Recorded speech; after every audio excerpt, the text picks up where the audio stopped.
Ladies and gentlemen, how's it going? Once again, I'm your boy Nev from Nev's Tac Pets, otherwise known as your friendly neighborhood basement dweller. Don't worry, ma'am, I am from the internet. Today we're checking out Popular Mechanics, August 1989.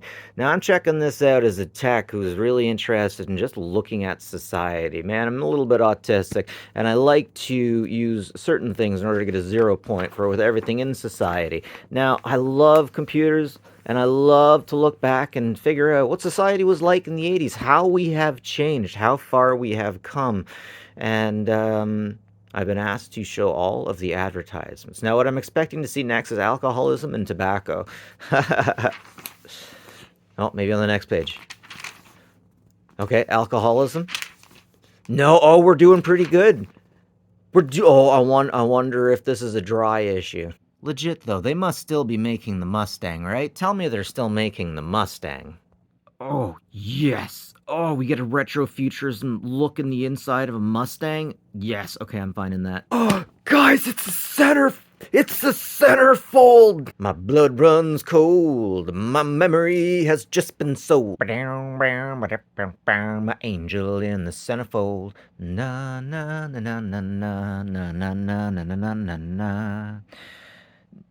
Now, I only briefly understand engines from auto shop, and we had to take apart a lawnmower engine. But what I would love nothing more is to be in a room full of guys that knew every little detail about this, and just have that hood open and just have them tell me any little detail they could, any little story they could of something that happened when they were trying to even get that damn part. I learned so much from people and their stories than I learn on the internet. Damn. Damn. Damn. I'm sorry. It's been a while since I've seen a pullout that I could get from a magazine that I thought, yeah, I really want to put that up. I think this is I think this is the best pullout. I think this is the best centerfold I have found so far just because of how awesomely retro-futuristic it is. My wall is almost complete. Sorry about that. I get a bit emotional when I see art and technology brought together like that. So, as a Canadian in the 80s, when I went to America, I was interested and intrigued with all of the advertisement, the smoking advertisement that seemed to be geared not exactly towards children, but it definitely was clear that it would catch them with the area of effect. Now, to me, these days, the 80s kind of represents a time within the West when we had a nice equilibrium between the people with money and the people without. A lot of people will thank, rightfully so, they will thank service members for bringing us as far as we have been. But the Labor Party also brought us a far way. Like the first Civil War, wasn't the first or was it the second Civil War? Was about mining and miners' rights. Oh, geez, be careful out there, buddy. Oh, wow, I really want one of those. Anyways, we definitely seem to be more at a time and place now where either you have or you have not. I don't think I could bend that far. Good job. Good job. Okay. Hey, wait, what happened to these guys? Children's Miracle Network? They're still around. They must have amalgamated in with something else. Yeah. Huh. Oh, jeez, a stealth bomber! Whoa! It's just like stealth fighter photographed over Nevada. Let's send it into Popular Mechanics. Back then, man, even now, man, you see a stealth fighter, stealth bomber, you're just like, oh, you have to look at it. You just have to. I keep calling them all stealth bombers, but they're stealth fighters. I don't know, for some reason, I got all my titles introduced to my head while I was a kid, and my brother was all like, oh my god, and he called it a stealth bomber, and to me, that's the first word coming off the top of my head. Oh, check this out. They're getting into jet propulsion. Fan air. Fan thrust. Okay.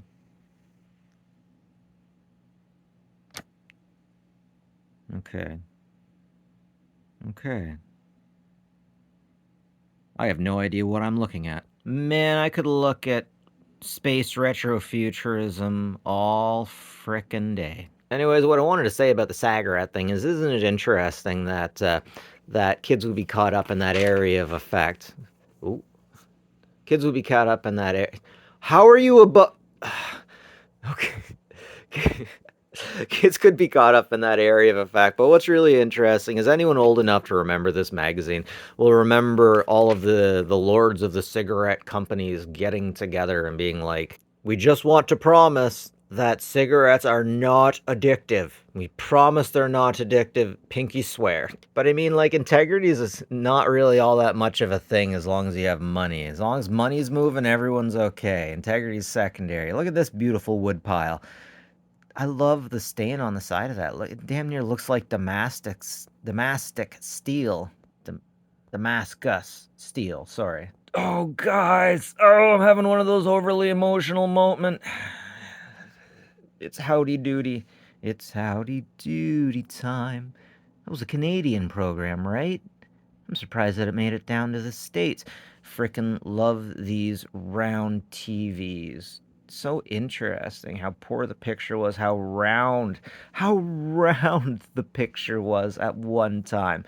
I've never been in front of one of those while it was on, and I've never ever been in front of and laid eyes on one of these units. I legitimately seen this in the 80s before, where people would just stay in their truck and listen to the music when they were supposed to be out camping with their girlfriend. I specifically seen this happen.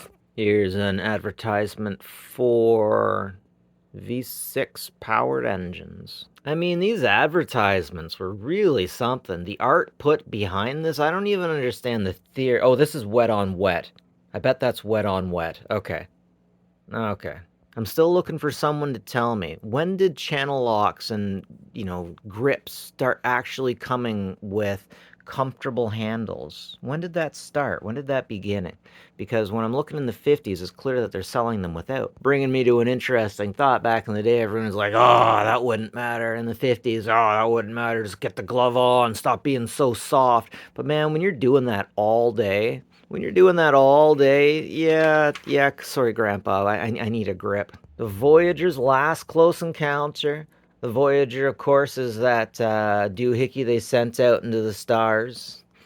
Is that the gold plate with all of the information about how to come back to us and find all of our tasty little bits? Yeah, I seen Battlefield Earth. I know what Dianetics and Scientology are. We're all gonna die, aren't we? Oh no. Let's see if I can comprehend what this is. Uranus, Neptune, Jupiter, Earth. Wait, is that Jupiter's orbit? I really gotta get my planets straight. I thought that Jupiter was past Uranus. I thought Neptune was before it. Oh, I feel so bad. Okay, is Mars is the closest one to the sun, right?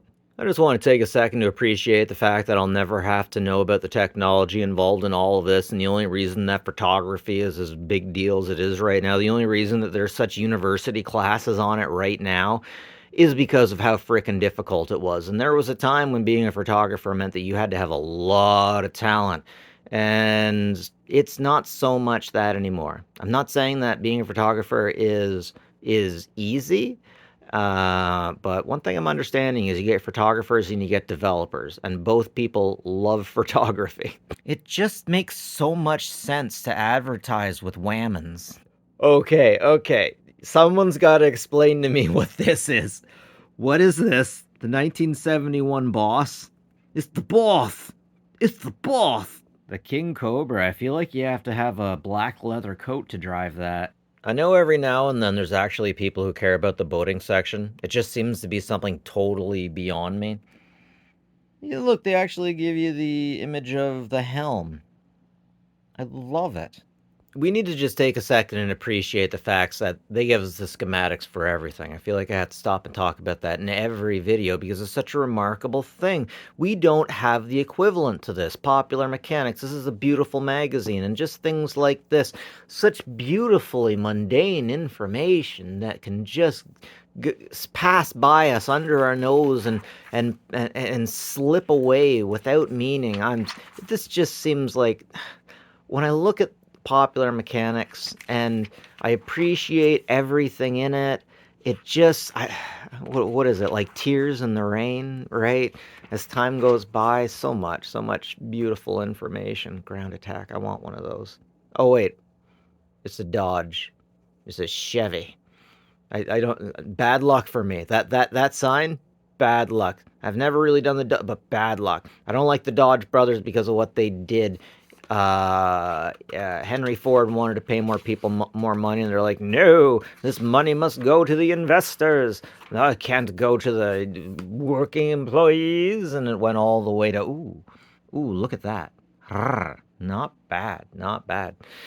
And then everyone was all like, okay, let's give the money to the rich. And yeah, and we never had any problems with classism since then, right? It's really interesting within the manufacturing of all of these new things. You get individuals that are at certain places and end up getting all the power to decide where the manufacturing, where the country, and where everything goes. And eventually we get a situation where people have power outside of the country. American interests are kept in South America in different ways. Apparently, the States messes around a lot of folks in South America, but now, when I talk about that, I don't mean the American people, who I have deep respect for, but like, come on, you get aspects within the American government on one side or the other that are more interested in the people that give them campaign funding, and these people absolutely do not have anything to do with the American people, not at all, not in the slightest bit. But they will seemingly do things south of the border to financially be bettered from it. And it seems like investment and things go on. Maybe individuals within the CIA doing sketchy things and interests south of the border, outside of the country, uh, are defended by military and paramilitary kind of things. Like stuff like that happens. But then again, at the same time, that's just geopolitics, baby. I want to talk about my favorite piece of American geopolitics south of the border. They have managed to keep, I think it's botfly, a certain kind of fly that would lay eggs inside of their animals. They've managed to keep that off American territory. Like they beat it back and they kept it out of American territory with nuclear radiation. They irradiate the females or the males or something like that, so that they don't have the giblets to be doing the reproduction, and they send them out, and it basically works so well that they can nerf the tide of flies coming up from South America. They tried to do it further in the south, but it just didn't work because America basically had a choke point that it could use, and it worked. It freaking worked, guys. It freaking worked. And in Canada, we've managed to keep rats from Alberta. There are no rats in Alberta, and anytime they ever pop up, um, it's ultimately because pet rats have been let out. But can you get that through your head, guys? The Americans have managed to keep the flies out of the States. The Canadians have managed to keep rats from Alberta. Guys, that's amazing. Like, we couldn't keep bed bugs or cockroaches out of there. We managed to keep rats. I'm sorry. Thanks for listening to me, guys. And more importantly, take care of each other, will you? Have a good one.